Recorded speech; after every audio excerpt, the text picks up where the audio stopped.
தாண்டி நான் வேறு யார்கிட்ட பேசுகிறேன், உங்ககிட்ட பேசுகிறேன், திவாகர்கிட்ட பேசுகிறேன், வேறு யார்கிட்ட நான் பேசுகிறேன். ஐ மீன் எல்லாத்தையுமே பேசுவேன். பட் க்ளோஸாக யார்கிட்ட பேசுவேன், உங்கள் 2 பேர்கிட்ட தான் நான் பேசுவேன்.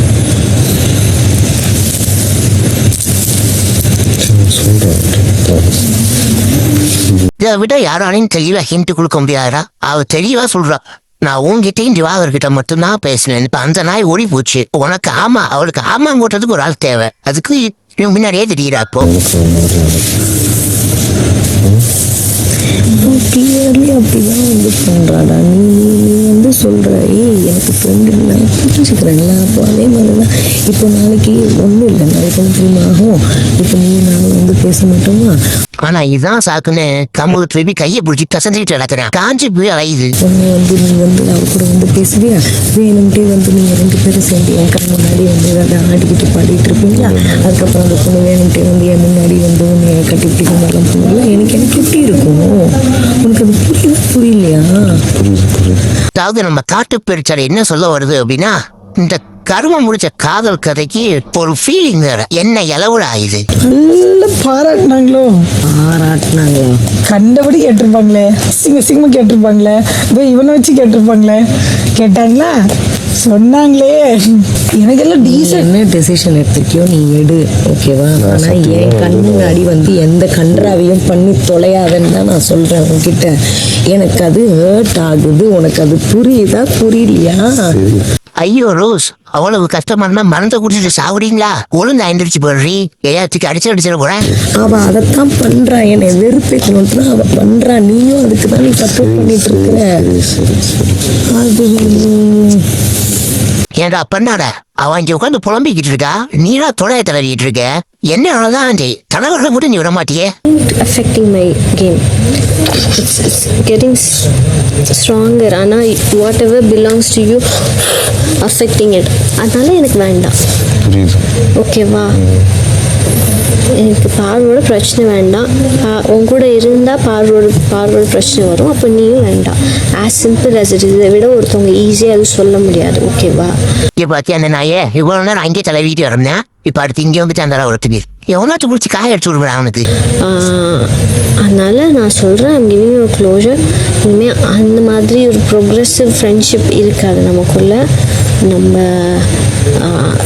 ஒரு ஃபெல்லோ கண்டெஸ்டன்ஸாக ஜாலியாக வைப் பண்ணுவோம், அவ்வளோதான். ஆக மொத்தத்துல ஆரூராவை வெறுப்பேற்றணும் பார்வை வெறுப்பேற்றணும் ஆரூராவும் மாற்றி ஆடிக்கிட்டு இருக்காது. இதுக்கடையில கமுருவின் உட்காந்து நீங்க என்னமோ பண்ணுங்க, நான் என்ஜாய் பண்ணிக்கிறேன் என்ஜாய் பண்ணிக்கிட்டு இருக்கேன். இந்த இவங்க கிட்ட ஒரு கம்யூனிகேஷனே வச்சுக்க முடியலடா. இருந்தாலும் அந்த காலையை நான் அடக்கிட்டேன். திவ்யா, நான் அப்படியே எப்போதும் போல, ஓஹோ நீ இப்போ உச்சத்தில் இருக்கியா, நான் அடங்குறேன் அப்படின்னு சொல்லி லைட்டாக அப்படியே பேசி இப்போ அவனால் என்கிட்ட கான்வர்சேஷன் பண்ண முடியுது. என்ன பண்ணிடணும் நம்ம இப்போ அவள் நமக்கு ஆப்போசிட்டாக இருந்தால் தான் நம்ம அவளுக்கு இடம் கொடுக்குற மாதிரி. நம்ம அவள் பக்கம் போயிட்டோன்னு வச்சுக்கோயேன், அப்புறம் வச்சா அப்படின்ற மூடுக்கு நம்ம மாறிட்டோன்னு வச்சுக்கோயேன். ஆனால் பார்வதிக்கு நல்ல ஃபியூச்சர் இருக்குப்பா. சீரியலுக்கு போச்சுன்னு வச்சுக்கவே பில்லி ரோலுக்கு பர்ஃபெக்டான ரோல் கிடைக்கும். இவ வேற காமெடி பண்ணிக்கிட்டு இருக்கா. என்னோட பிளேவும் கொஞ்சம் கோயிங் சைட் ஆகிற மாதிரி, அதனால என்னோட கேம் அஃபெக்ட் ஆகிற மாதிரி ஒரு ஃபீல். எது கேம் அஃபெக்ட் ஆகுதா? ஆனா நாயே, நீ வந்ததுலேருந்து இவ்வளவு பின்னாடி தெரிஞ்சுட்டு இருக்கிற. நீ என்ன கேம் ஆண்டு கிழிச்ச? நீ ஜஸ்ட் 50 days தான். அதான் புரியுது. என்ன பண்ணலான்னு எனக்கும் தெரியல. என்னால உங்களோட பேசாம இருக்க முடியாது. ஏன்டா மலமாடு பொய் சொல்லாடா, ஒன்னால அவ கூட பேசாம இல்ல, அவளை புரிஞ்சு தடவாம இருக்க முடியாதுன்னு சொல்லி ஒத்துக்கிறேன். ஒரு மாதிரி பிளாங்கா இருக்கு. ரேஷன் கார்டு வாங்குற மாதிரி தான் நான் பண்றேன். எனக்கு தெரியுது, நான் பண்ணாலே ரேஷன் கார்டு ரேஞ்சுக்கு தான் போயிடுறேன். ஒன்று லவ் போனால் எக்ஸ்ட்ரீம் லவ் போயிடுறேன். ஒன்று கோவம் போனால் எக்ஸ்ட்ரீம் ஹேட் போனால் எக்ஸ்ட்ரீம் ஹேட் போயிடுறேன். Just understanding my self. அடே கமுருதீன், அதுக்கு பேரு லவ் இல்லடா, அரிப்பு. வரக்கூடாத இடத்துல அரிப்பு. அது வேற ஒன்றும் இல்லை. நான்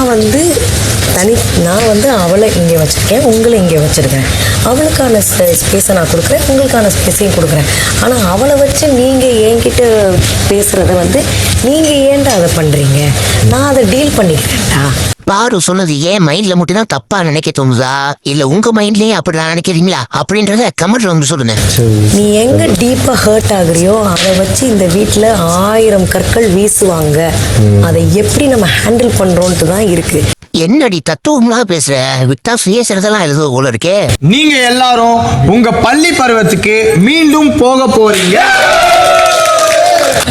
அது ஒரு வித்தியாசமான ஸ்கூலாக இருக்கும். பிக் பாஸ் வீடு ஒரு ரெசிடென்ஷியல் ஸ்கூலாக மாறப்போகிறது.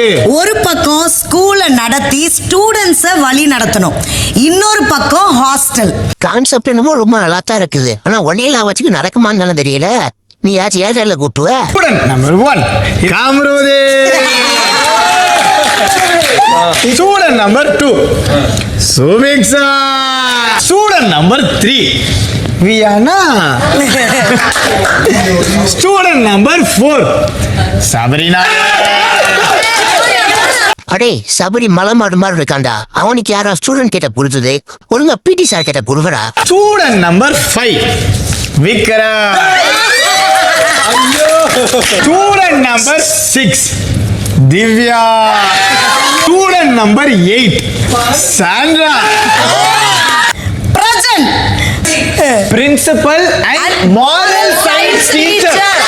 ஆஹா, அதுக்கெல்லாம் சரிபட்டு வர மாட்டான். அதை புரிஞ்சிட்டு பியூன் வேசம் இருந்தா உரிமடா கரெக்டா இருக்கும். ரொம்ப சின்ன பையன் நினைக்கலாம். அதான் சொன்னேன், எடுத்த ரொம்ப சின்ன பையன். ஆண்டா நாயே, டிவியில செருப்படுத்தி அடிக்க முடியாதுன்ற ஒரே காரணத்தினால நீ இஷ்டத்துக்கு பேசிக்கிட்டு இருக்க. இவ்வளவு நாள் இந்த தாடி வச்சு தான் மாத்திக்கிட்டு இருந்தியா? ஐயோ, தாடியை ஃபுல்லா எடுத்து விட்டோம். மனசும் நல்லா இல்லையா? நல்லா இருக்கு. இது ஒரு மாதிரி டிஃபரெண்டா இருக்கு. அடே பிக் பாஸ், தயவு செஞ்சு அவளை கூப்பிட்டு சொல்லுடா. அவங்க பண்றதெல்லாம் லவ்வர்ஸ் பண்ற மாதிரி இல்லடா, அதெல்லாம் வேற மாதிரி இருக்குடா. சொன்னா புரிஞ்சுக்க சொல்றா அவங்கள கொஞ்சம். வீட்டுல திட்டாங்க நான் லாஸ்ட் ரேங்க் வாங்குறேன், சுபிக்ஷாவோட இருந்தா குரூப் ஸ்டடி பண்ணலாம். கம்பைன் ஸ்டடீஸ் பண்ணுமா உங்களுக்கு? ஏமாத்துறாரா? எனக்கு நல்லாவும் படிக்கணும், உங்க கூடயும் இருக்கணும். எப்பயுமே வாழ்க்கையில் 2 விஷயம் கிடைக்காது. எப்பயாச்சும் ஒன்று இழந்துதான் ஆகணும். இழந்தாதான் ஒரு விஷயம் கிடைக்கும். சொல்ற மாதிரி இருக்கே. மாதிரிலாம் இல்லம்மா, டேரக்டா தான் சொல்றான். அந்த நாயை கழட்டி விட்டு ஓரமா போய் நில்லுன்னு சொல்லிக்கிட்டு இருக்கேன் தெளிவா. ஒழுங்கு மரியாதையா ஓரமா போய் நில்லு, இல்ல செருப்படி மீன் ஏந்து வாங்குவேன். நீங்கள் எல்லாரும் high school students, 11th 12th படிக்கிற பசங்க. Behave accordingly. Behave according. கொஞ்சம் பார்க்கும்போது ஒரு கொடூரமா தான் இருக்கும், இருந்தாலும் வேற வழி இல்ல, பொறுத்துக்கண்ணே. ஆமா, அது பரம்பரைக்கு இங்க மட்டும்தான் மீசை வளரும். மீசை பாரு. என்ன சொன்ன? வேஸ்ட் விக்ரம். என்ன சொன்ன? வேஸ்ட் விக்ரம். வேஸ்ட் சைஸ் தெரியுமா உனக்கு? வேஸ்ட் இல்லடா, வேஸ்ட். ஆஹா, ஒரு டாஸ்க் கொடுத்தா மனுஷன் டாஸ்க்குக்காக பண்றாப்புல.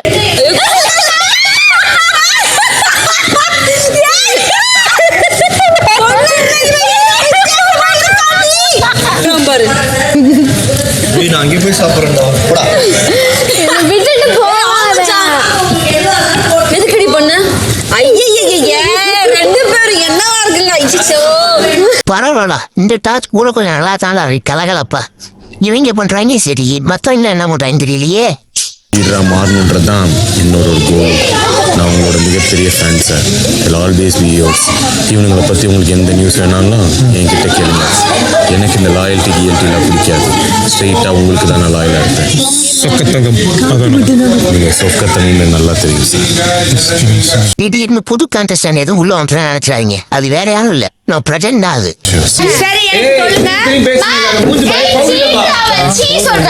சபரி கொஞ்ச நேரம் கிளாஸ் கவனி. நிலவுனா யார் சொல்ல போறது? நான் உன்கிட்ட ஒரு பாட்டு கேட்பேன் கொஞ்ச நேரம். அடியே பரதேசி பயமோல, ஸ்கூல் பொண்ணு வேஷத்துல இருக்கடி, அதுக்கு தகுந்த மாதிரி ஒரு நடந்துக்கடி. இங்கே இருந்து அடல்ட் சொல்லி பேசிட்டு இருக்க நீ. ஃப்ளேம்ஸ் போடுறாங்க மேம். பால்ல பக்கத்து வியா போடுறதுக்கு ஃப்ளேம்ஸ் மேரேஜ் வந்துச்சு மேடம். மிஸ் எனக்கும் வியானக்கும் ஃப்ளேம்ஸ் போட்டு பார்க்குறான். இப்போ வேணாம். அப்ப அப்புறம் ஓகேவா மேம்? அப்புறம் ஓகே. மாமே சொல்லிட்டாங்க. அப்புறம் விலகும்டா, கெட்டப்ப மாத்திரம் கேரக்டரை மாத்த மாட்டேங்கிறாங்க ஒருத்தையும். போட்டு போங்க. எப்படி தான் நீங்க போட தான் போறீங்க. அட்லீஸ்ட் கிளாஸ் நடக்கிற நேரம் கிளாஸ் கவனிங்க. இது யார் யார் இந்த பக்கம் போய் எரிஞ்சது? மேம் சத்தியமா இல்ல மேம். நான் பொய் சொல்ல மாட்டேன் மேம். சாண்ட்ரா பொய் சொல்ல மாட்டேன். சத்தியமா இல்ல மேம். சரி, இங்க வா, கிளாஸ் முடியற வரைக்கும் இங்க வந்து நில்லு. அங்க போய் நில்லு போ. மேம் நான் பொய் சொல்ல மாட்டேன் மேம். அவங்க தான் மேம் எழுந்தாங்க. நான் பொய் சொல்ல அங்க மாட்டேன். போய் பின்னாடி நீ பொய் சொல்ல மாட்ட சரி, அத ஒரு உள்குத்தோடையே சொல்றியே. என்ன விக்ரம்? நில்லு. உங்க எல்லாருக்கும் திருவள்ளுவர் பத்தி தெரியும் இல்லையா? திருவள்ளுவர் யாரு? எனக்கு ஆவடி பக்கம் இருக்கு மேம். ஆவடி பக்கம் நீ எந்திரி. குமரன் சொல்லு. மேம் ஆவடியில இருந்து ரைட் எடுத்து பைபாஸ் புடிச்சு ஸ்ட்ரைட்டா போனா அங்க இருக்கிறது திருவள்ளூர். திருவள்ளூர். நான் கேட்டது திருவள்ளுவர். இந்த காமெடி ஒன்றே பாருகிட்டு சொல்லு. கக்க புக்குன்னு சிரிச்சுக்கிட்டே 4 நாளே கிடப்பா. இங்கெல்லாம் வந்து சொல்லாத. சாண்ட்ரா, ஏன் நீ லேட்டா வந்த? ஆமா பென்னு புக் எல்லாம் வந்து டேபிளுக்கு கீழே போச்சு, அதனால அதெல்லாம் எடுத்துட்டு வரதுக்கு சரி, நான் சொன்னேன்ல, அப்படியே லேட்டா வந்தா நான் நிக்க வைப்பேன். நில்லு, அங்க நில்லு. இதுல ஒரு ஆச்சரியமான விஷயம் என்னன்னா, சாண்ட்ரா பண்ற விஷயங்கள்லாம் இந்த ஷோல ரசிக்க முடியுது. உண்மையிலே ரொம்ப நல்லா இருக்கு. புறங்கூறி பொய் சொல்லி அடுத்தவங்களை பத்தி தப்பா பொய்யா சொல்லி வாழ்றதை விட சாகிறது நல்லது அப்படின்னு அறம் கூறுற நல்ல விஷயங்களை சொல்ற பெரிய பெரிய நூல்கள் சொல்லுது. பெரிய நூல்கள் சொல்றதெல்லாம் இருக்கட்டும், டீச்சர் கெட்டப்னு சொன்ன உடனே பக்கமா ஏதோ அதெல்லாம் வச்சு காரணம் போனா எழுதிட்டு வந்திருப்பீங்க எவ்வளவு இருக்கே. நான் மட்டும் கிடையாது, அந்த மாதிரி செய்யற நிறைய பேர் செத்துருங்கன்னு நான் சொல்லுவேன். நாளைக்கு மேம் வர மாட்டாங்களா? அதானே 7:30 இந்த வீட்டுக்குள்ள உள்ள பஞ்சமா என்ன? சொல்லுங்க. எஸ் வார்டன் ஆண்டி பாருங்க. என்னம்மா அப்படிலாம் கொஞ்சம் பேசலாமா? சொல்றீங்களா? சின்ன வயசுதான். எனக்கா? ஆமா. ஓகே முதல்ல கிளாஸுக்கு போங்க. ஓகே எது உனக்கு சின்ன வயசா? 7 கிலோ வயசு முடிஞ்சு 8 கிலோ வயசா ஆகும் போது சின்ன புள்ளியாமல. போங்க ஆண்டி போன்டின்னு போங்க. போங்க முதல்ல. ஆண்டி நான் அவங்களெல்லாம் கூட்டிட்டு வரட்டேன். என் பேர் வசந்தி அம்மா. திரும்ப சொன்னீங்கன்னா கன்ஃபெஷன் ரூம்ல போயிட்டு இதை நான் சொல்லிடுவேன். வசந்தி போங்க. வசந்தி அம்மான்னு சொல்லுங்க. இது மாதிரி சொன்னீங்கன்னா நான் கண்டிப்பா இப்படி பண்ணலாமா? கொஞ்சம் கூட வந்து லைட்டா அந்த அந்த மூளையும் கொஞ்சம் யூஸ் வசந்தி பண்ணுங்கம்மா. ஆண்டி உன்னை எல்லாம் கிளவின்னு கூப்பிடுறதுன்னு ஆன்டின்னு சொல்லி கூப்பிடுறது மிகப்பெரிய தப்பு. இதுல கோவம் வேற. இதா வர இல்ல உங்க பால் கட்டா அது இப்படி எல்லாம் நீங்க பண்ணீங்க. தயவு செஞ்சு உடனே போங்க. அது நீங்க சொல்லாதீங்க ஓகேவா? நான் அந்த மாதிரி அவன் சொல்லும்போது எஃப்ஜே சொல்லும்போது Vasanthi I ma'am told don't Vasanthi say. Ma'am ஓகேவா? அதனால அதை நீங்க சொல்லாதீங்க. அக்கா, இல்ல வசந்தி மேம் ஓகேவா? நான் என்னை வந்து வசந்தி அம்மான்னு எல்லாரும் சொல்றாங்க. நீங்க Okay. வந்து ஒரு வசந்தி காமெடிக்காக அம்மா. ஆண்டின்னு நீங்க சொல்றது ஓகே. ஆனா எனக்கு வெளி உலகத்துல அதை வச்சு என்னை கலாய்ச்சிருக்காங்க. அதை நீங்க இந்த இடத்துல சொல்லணுன்ற அவசியம் கிடையாது. அடியே, வெளியில உன்னைய வச்சு கிளிக்காத வார்த்தைகளே இல்லடி. அப்படி பார்த்தா உன்னை எதுவுமே சொல்ல முடியாது. அதான் எஃப்ஜேவும் சொன்னாரு. எனக்கு அது டென்ஷன் ஆகாதீங்க. அது நீங்க பண்ணாதீங்க. விடுங்க. அது தப்பு. Okay. நீங்க சொல்றீங்கன்னா நீங்க ஜாலியா சொல்றது இருக்கட்டும். பட் அப்படி பண்ணாதீங்க. Okay, ma'am. சொல்லாதீங்க. விடுங்க, ma'am. 4 பேர் வந்து சிரிக்கிற மாதிரி நீங்க பண்ணணும்ன்ற அவசியம் கிடையாது. யாருமே இங்க சிரிக்க சொல்றேன். ஏன்னா Okay, ma'am. I don't want that here. அதாவது சில பேர் இருப்பாங்க, இந்த கல்யாண வீட்டுல நல்லபடியா கல்யாணம் போய்கிட்டு இருக்கும்போது இலவு பேச்சிருப்பாங்க. அந்த மாதிரி தான் நம்ம பார்வதியும். இன்னைக்கு ஷோ வந்து உண்மையிலேயே நான் ரொம்ப நல்லா இருந்துச்சு. பார்வதி கிட்ட வர வரைக்கும் அவகிட்ட கேமராவை திருப்பினாங்க. ஓகே, இதோட நம்ம ஷோ முடிஞ்சு. மறந்துடாம சப்ஸ்கிரைப் பண்ணிட்டு பெல் ஐக்கானை கிளிக் பண்ணிட்டு போயிருந்தேன். நாளைக்கு பார்க்கலாம்.